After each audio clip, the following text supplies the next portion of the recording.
Evangeline twatabarije ahejeje gushima ndungikira akaudio keza cane, reka tugasangire na mwese bakunzi banje. Imana iguhezagire kweri kongerereza imigisha, nukuri Imana iguhezagire. Iyo hataba wewe mba narapfuye, iyo hataba wewe kweri mba narapfuye. Muga naho natashe nkashika mu Burundi kweri nta na kimwe nimariye, sindi buterura umwana, sindi buheka umwana, sindi buje gupakasa ngo ndonke n'amajana 2 y'agasabune. Oya, sinzi ico mwamfasha rero, sinzi ico mwamfasha kweri. Ndabituye nk'uko muri abavyeyi, nk'uko mwamye munkorera ibitangaza ubwa mbere, n'ubu munkorera ibitangaza kweri, munkorera ibitangaza, mwoba mukoze, munkorera ibitangaza. Nkorera ibitangaza ndabe ko noronka n'agasabune, kweri. Murakoze cane kweri, mwarakoze no ku bikorwa byose mwakoze. Ndabashimiye n'ukuri, ndabashimiye cyane. Imana ibahezagiye. Amahoro ndabaramukije ndashima Imana kweri. Ndi Evangeline wa wundi watabariza ari muri Saudiya. Hanyuma Imana yarabikoze kweri. Ubu ndi mu Burundi, narashitse mu Burundi kweri.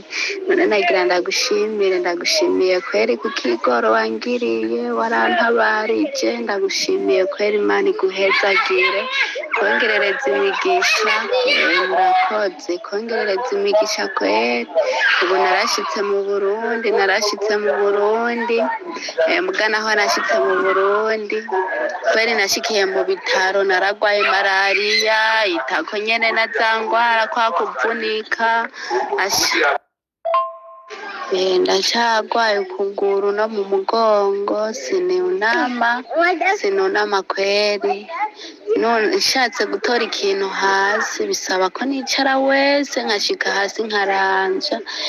N'ukuguru ndiko ndatambuka ndababara mu kuguru, ndiko ndatambuka kweri ndababara mu kuguru. Muga ndashima Imana kuba narashitse mu Burundi kweri, ndashima Imana kuba narashitse mu Burundi. Hama nawe ndagushimiye cyane, Imana iguhezagire n'ukuri, Imana iguhezagire, kongerereza imigisha kweri. Warantabarije, naringeze habi kweri, warantabarije. Imana iguhezagire. Murakoze. Evangeline, Imana ishimwe. Murumva ko yatashe yageze muhira. Ibi ni byo gushimira Imana, ariko hari ikintu avuze cy'uko abafise icyo bomufasha kubona mudukurikira ngaha. Muribuka ko nigeze nzogarukana inkuru yiwe, hanyuma ngenda unyikiye audio ntari ku murongo, ariko ndaza kumuvugisha twabona abazobishaka muze muhe n'agasabune.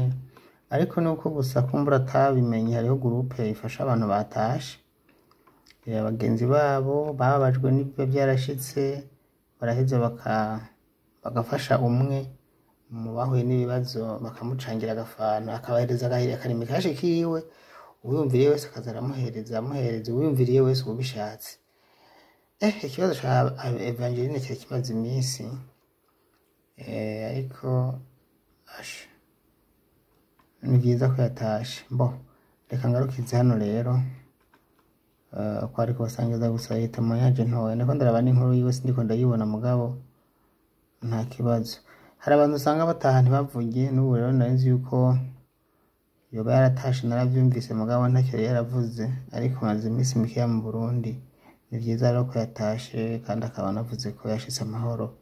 Nta bindi umuntu aba ashaka, ni ibi gusa. Yego.